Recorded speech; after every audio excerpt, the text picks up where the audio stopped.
Willow specifically is Google's most recent and really a fantastic technological breakthrough. That chip has been able to solve problems that are orders of magnitude faster than any classical computer. They've been able to demonstrate that they could scale qubits to be more reliable than previous chips.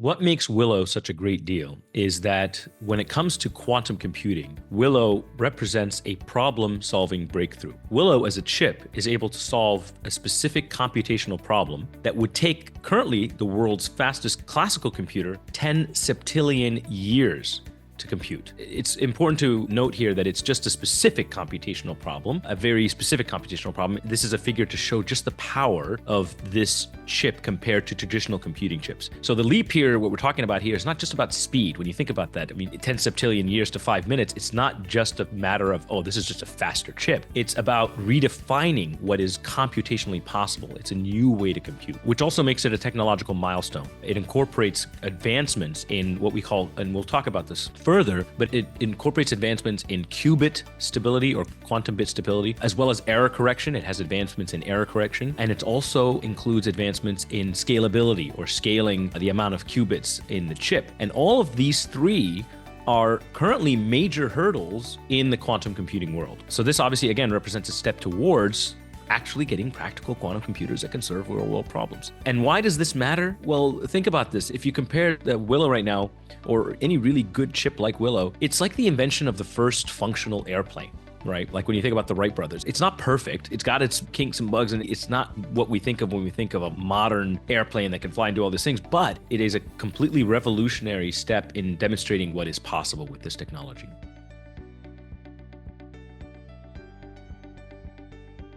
I really was first fascinated by quantum computers as a young man in high school when I read, dates me a little bit, but that was about 20 years ago. I read a book by Julian Brown called Minds, Machines, and the Multiverse, The Quest for the Quantum Computer. And it was the first time that I learned, A, what a quantum computer was, and actually it opened up the subject of, in order to understand quantum computing, you have to understand quantum mechanics, which seems like a really lofty scientific thing, especially because it's all theoretical. But the idea behind it is that you took the theory from quantum mechanics, and this book really opened my mind, realizing how quantum computing works, but also how it's a new paradigm. The idea that it's not just a faster classical computer, because nowadays we think of the way computers are, we're like, oh, we got more RAM, and we got a chip now that operates at X amount of gigahertz, and so it's faster. It's a faster chip, and we're packing more and more of kind of making these chips faster and more efficient and more, etc. Quantum computing is a new paradigm. It's not just a faster classical computer. It is a completely new way to compute, and it uses the fundamental aspects of quantum mechanics. Now, the reason this is amazing is because when you consider how powerful a quantum computer is compared to a traditional computer, you realize that there's a huge transformative potential for a lot of industries: healthcare,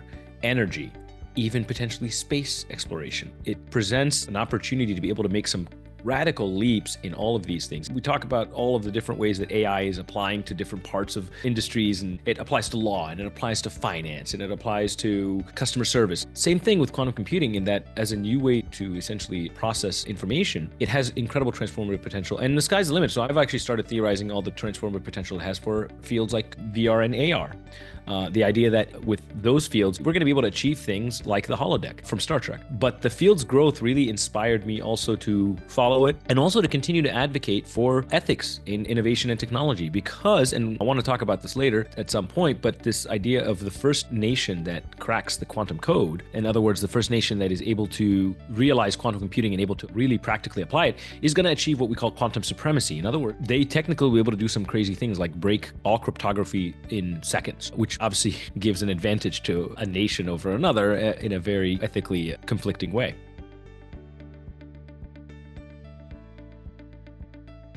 In order to understand how computers today, that we have what I call classical computers, and it's hilarious I talk about it, classical computers, because the computers nowadays are very fast and very powerful, but they are, compared to quantum computing, classical computers. And so we got to get just a basic understanding of quantum mechanics. But let's talk about what makes them different. Classical computers process information in what we call bits. When we talk about bytes, our podcast is called Beyond the Byte. Well, a byte is the basic unit of information, which is made up of 8 bits. So we talk about megabytes, gigabytes, terabytes, all of that. Those are all units of measure of a byte, which is the smallest, but a byte is made up of bits. Every byte is made up of 8 bits, and bits can either be 0 or they can be 1. And traditional computers work with what are called logic gates. So they can only be 0 or 1. Think of a light switch. Traditional computer functions at its most basic level based on light switch. Light switch can be on or off. And based on the on or no, off, null is 0 and 1 is on, that is how all traditional computing works. Quantum computers use what we call quantum bits or qubits, which can exist in a state of what we call superposition. Now, I don't want to geek out about this too much, but the idea behind superposition is that it can both be 1 and 0 simultaneously, which again harnesses the basics of quantum mechanics. I would highly encourage the audience to read up about this idea of qubits and superposition and understand how superposition works, which is based on electrons moving from valence shells and being in between valence shells. Really kind of heavy quantum mechanics. But the idea is both 1s and 0s exist simultaneously, which this superposition allows quantum computers to explore many solutions at the same time. It allows them to essentially, when they solve a problem, they don't have to solve it sequentially. They can really tackle the problem from many angles at the same time, multiple states. Quantum computers, just like with quantum mechanics, actually use the fundamental concept of multiverse, the multiverse theorem, a highly engaging and fun topic to read up about. But that concept of superposition is what makes quantum computers so incredibly powerful, not like traditional computers. The other thing that's cool about qubits is what's called entanglement. And this is something that actually potentially will break the internet. It'll make the internet completely different. Right now, the way the internet works is with a bunch of electrons going through wires, or in some cases with fiber optic cables, it's light, right? So fiber optics allows us to send information, the bits and bytes of our information through these lines in the ground and undersea cables. And that's how the internet works. And that's how data goes from one place to another. And this concept of lag, whenever you go to a website, it takes a while for the website to load, is a function of time and space. The idea that in order to get a signal from one place to another, it has to traverse this wire. When I'm connecting to someone from one location in the world to another, it's actually going over wires at the end of the day. It's a signal that goes over wires. Qubits have a concept called entanglement. One qubit can affect another qubit regardless of time and space, regardless of where they are. So they could be right here and affect each other, or they could be across continents and affect each other. The idea being that the quantum internet, which is the next level of internet, could really redefine how we connect. It'll make it so that connecting from one place to another is almost simultaneous, because the quantum entanglement, the concept of what you do to one bit affects another, is what we call quantum entanglement. So these properties allow quantum computers to solve problems exponentially faster than classical computers, especially when it comes to optimization, simulation, and as I mentioned, cryptography, which is how right now we're able to secure everything that we do on the internet. So what makes quantum computers special? Before we talk about Willow, it's important to really understand why quantum computers are actually different from traditional computers we use every day. And in order to understand that better, we have to start with understanding quantum mechanics. I'm not going to go through the foundations of quantum mechanics on Beyond the Byte, but what I will say is I'll give a basic understanding of quantum mechanics. I'll first start by talking about how classical computers process information, because that's a lot simpler. So the classical computers process information in bits. When we talk about bytes, like Beyond the Byte, byte is a unit of measurement of data, and it's made up of 8 bits. So when we talk about megabytes and gigabytes and terabytes, all of those bytes fundamentally are made up of zeros and ones, and they're made up of 8. Each byte is made up of a series of zeros and ones, and they're unique. So every byte is made up of different of zeros and ones. And that is how a classical computer works. Another way to think about it is classical computers fundamentally work like light switches. They have something called logic gates. That's essentially how you make data, is you have zeros and ones off, on. They're like light switches.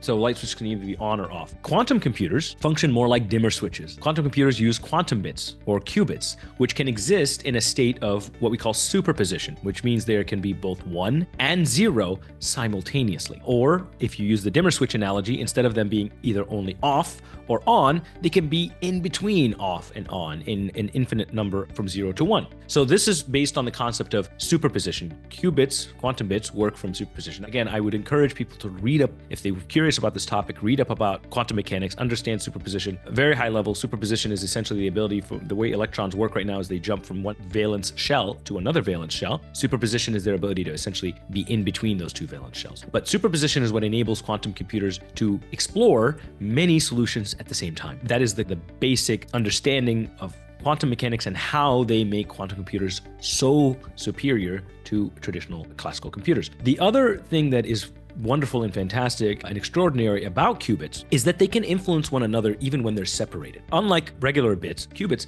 can actually affect each other even if they are far apart. So 2 qubits next to each other can affect each other. If 2 qubits are spread across 2 different continents, what you do to one qubit actually affects the other qubit, which is incredible because when you think about the way the internet, for example, works, where data is being transferred across different countries, we're still using cables.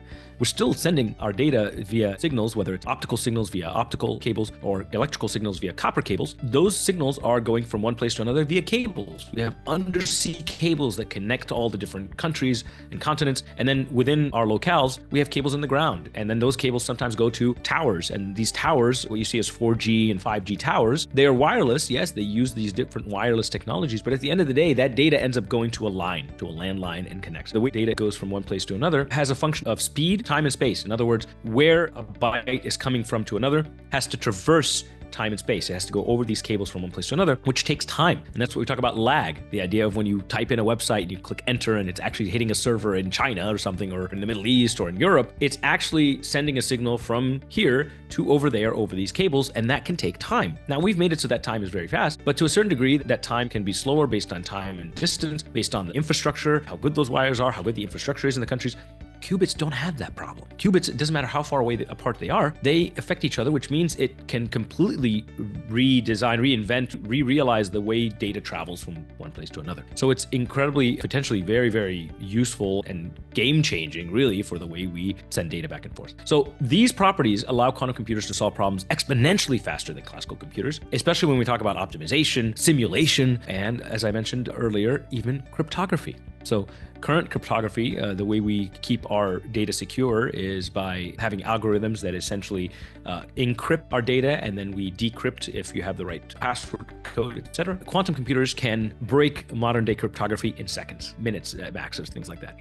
The idea is that the first nation that achieves a working quantum computer and that can really be used for practical real-world applications will essentially be able to easily break cryptography and therefore have a huge advantage in the world, to put it mildly, so that it presents an ethical challenge as well.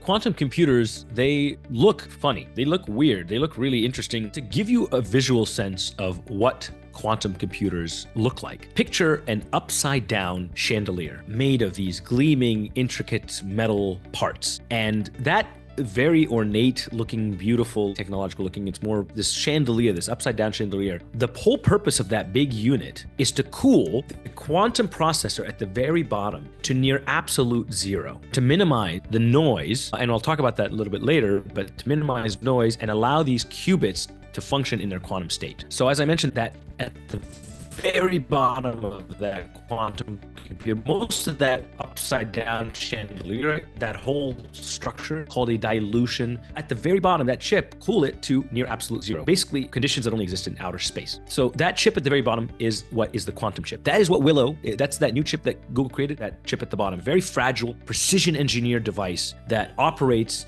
in a controlled quantum environment. The interesting thing is at the bottom of a quantum computer is this very quiet part of space that allows these quantum bits to be stable and to be able to give us reliable computation.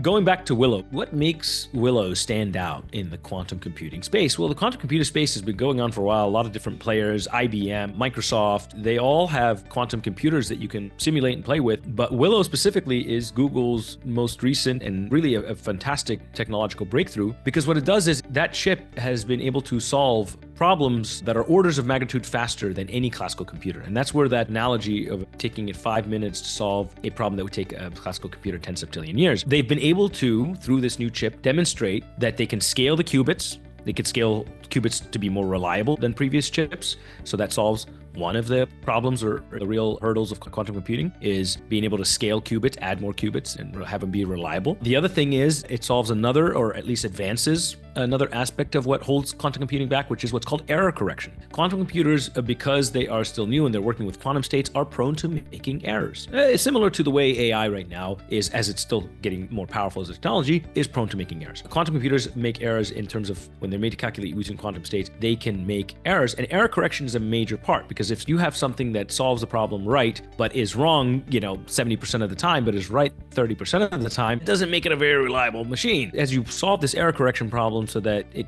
gets the problem right 70, 80, 90% of the time, right?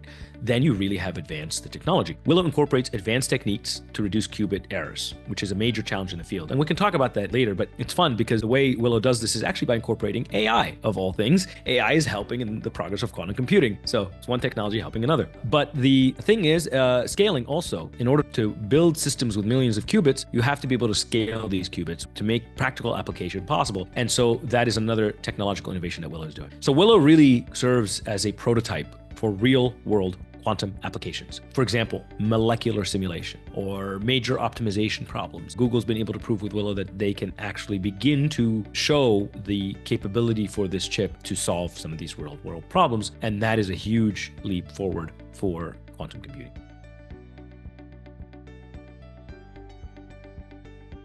In order to develop a chip like Willow, behind the operation to develop something like this are extreme conditions, and developing a chip like that requires incredible precision. Why? Well, for one thing, qubits themselves, because they're working in quantum states, are highly sensitive to environmental interference, such as heat and electromagnetic noise, etc., which is why the idea behind the conditions that exist for a quantum computer and a quantum chip have to be very controlled conditions, precision engineering. Because the chip operates at near absolute zero temperatures to maintain stability. I mean, think about that, near absolute zero temperatures in order to maintain stability, like temperatures from space. That's obviously difficult. It's one of the reasons why you can't just build a quantum computer at home, and why even as a nation, for example, the nation of Qatar right now is actually trying to build their own quantum computer. It takes tremendous amount of resources, both time and money and expertise. That's just to build a quantum computer, let alone build a chip that packs more qubits and solves error correction problems and so on and so forth. Also, the complexity of cooling and isolating qubits is essential to prevent what's called decoherence, or the loss of the quantum state. To do that, dilution refrigeration unit has to be able to cool the qubits effectively. And Willow showcases Google's expertise in being able to combine quantum mechanics and material science and engineering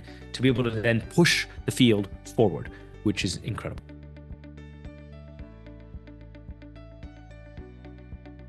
The biggest opportunities quantum computing can lock for humanity, and this is coming from somebody who is an ethical technologist, first and foremost are scientific breakthroughs. It promises scientific breakthroughs at an unheard of level. And I say that as we are currently seeing AI do that for our scientific breakthroughs. I want to stress that we're seeing right now AI being able to push our scientific breakthroughs at even greater pace, because machine learning can help us model and can help us basically build predictive models that are able to give us better and better results, and therefore we're able to achieve a lot of these scientific experimentations. We're able to get results from them faster. Quantum computers will do that at a exponential scale. So scientific breakthroughs like drug discovery. So it accelerates the development of treatments because it'll be able to simulate, as I mentioned earlier, molecular interactions, truly simulate them. Material science, it'll be able to advance materials, whether it's for batteries or semiconductors, all sorts of things. It will be able to push scientific breakthroughs. But at the same time, some of the biggest opportunities exist also in our ability to solve some of the environmental problems we're having, tackling aspects like climate change or predicting weather patterns in a way that allows us to really solve the food crisis that we're having. Renewable energy systems. It can optimize global supply chains for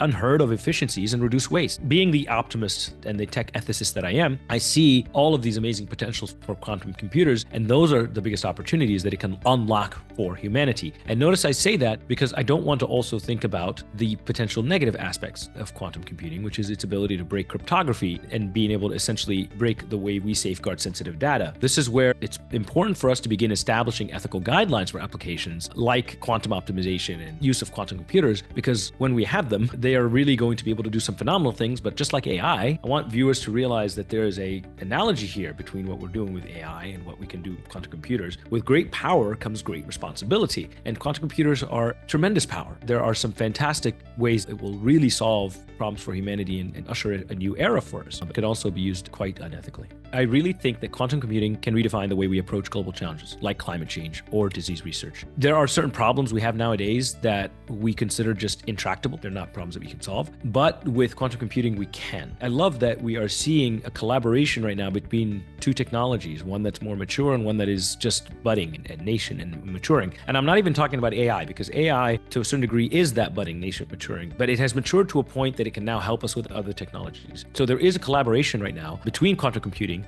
and fields like AI to maximize impact. AI is used to help with the error correction for quantum computing to make quantum computing possible.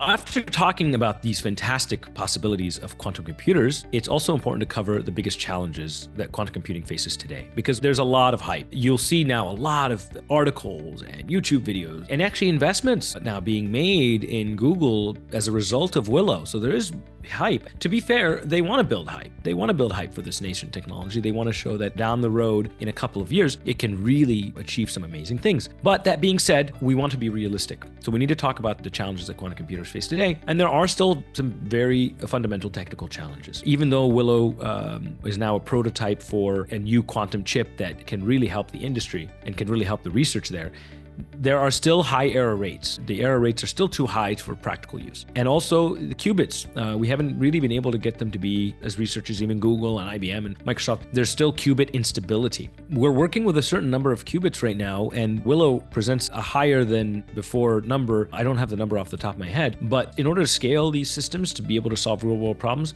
we have to be able to scale them to be able to handle thousands or potentially even millions of qubits at the same time. Those are the current limitations and challenges of quantum computing, and Google knows this. So when they talk about Willow and how awesome it is, they also recognize that as it is an advancement in the field and research, it still does face those limitations. It has just moved the bar a little bit closer. And then of course there are economic hurdles. Quantum computing requires a massive amount of money, a massive cost of development and infrastructure, and just to maintain a quantum computer and be able to do all the research on it, it is economically prohibitive. Currently, there are limited immediate applications for quantum computers. Quantum computers are still years away from realizing the potential and from being everyday use, and Google will mention this and admit this. But that being said, we've seen how with the field of AI, things can happen, things can not happen for a long time. We've gone through AI winters in the past, and then they could feel like they're happening all at once. All of a sudden, we hit a certain point, and I want viewers to be mindful of this. AI existed for a long time, but up until ChatGPT came out, it wasn't the buzzword that it is today. And that's because this one advancement, actually to the surprise of OpenAI, ended up really ushering in a new age for AI that has drawn investments and has drawn everybody who now wants to learn how this technology works and how can they apply it. We have to understand that while we are years away from quantum computers being able to be used daily, that's actually a short time. And because it's a short time, it is drawing investments now, and it is worthy of looking into it and researching it. And I would suggest to viewers to read up on it, look into it as a potential for the future and something that we should be prepared for.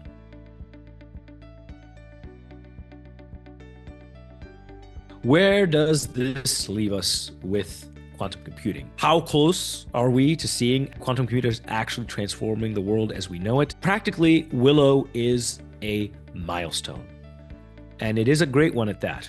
But it is only the beginning of a long journey towards making practical quantum computing work and have it be something that we can use. And that's important to note, is don't get lost in all the hype. The hype is great, and I am hyped up about it as well because of the fact that we are now pushing this technology in a real way forward. There's real investments behind it. Companies like Google are actually pushing us one step closer to achieving it. But it is only the beginning of a long journey. We have to realize that this is going to take years at best. Unless something radical changes, it's going to take years at best to get to a level where quantum computers are practical. But this is why I would encourage listeners to stay informed and continue to advocate for ethical innovation, both in AI and in quantum technologies. It is something that we should be aware of when it comes to strategy, when it comes to thinking about strategies for business and ensuring that we are prepared for the coming wave of technological advancements. We do need to put quantum computing in our mindset and something that we need to think about. Not only that, and I have highlighted this several times, but it is important to highlight again, for cryptography. We talk about business risk and ensuring that we minimize risk. Well, now we have to think about how are we going to minimize risk when quantum computers become a real threat to cryptography. We need to have strategies on quantum resilience, and how do we achieve that? And I don't claim to have the answers to that, but that's something that I want viewers to be mindful of and aware of. So stay informed. I want everyone to stay curious, think ethically, keep learning. These are all important fundamentals in the technological revolutions that we're seeing today. And if you've enjoyed this episode of Beyond the Byte, please give it a thumbs up. Please comments below if you have any comments about quantum computing, about future episodes, and I look forward to the next one.